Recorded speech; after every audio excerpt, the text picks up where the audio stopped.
In 1 Corinthians chapter 16 verse 13, sabi po doon, be on the alert, stand firm in the faith, act like men, be strong.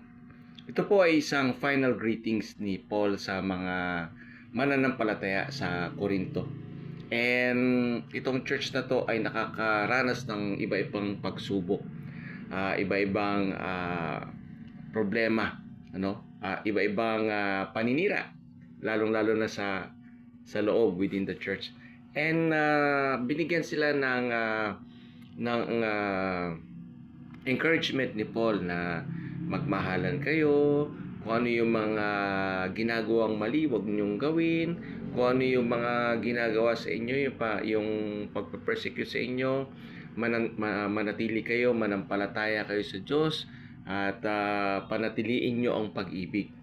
And sa buhay po natin, marami pong ganyan na discouragement.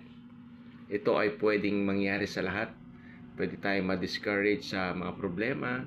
Maraming mga nangungutya, nagpe-persecute sa atin. Marami ang nagko-question sa ating faith. And Paul said that we need to be on the alert. Be on alert on what? Sa mga ganitong klaseng bagay. Maging aware tayo, no? Hindi po katotohanan yung yung sabihin, okay lang yan na hindi po, kailangan maging aware tayo sa mga problema na nangyayari sa paligid natin. Then stand firm in the faith.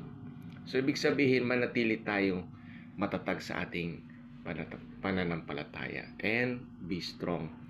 Kaya mga kapatid, let us always be alert. May pinagdadaanan ka, be aware of it. That's the reality of life. But at the same time, be strong in the faith. Manatili kang matatag. Sabi niya, act like men and stand alert. Stand firm sa iyong pananampalataya. The word of the Lord for you today. God bless you.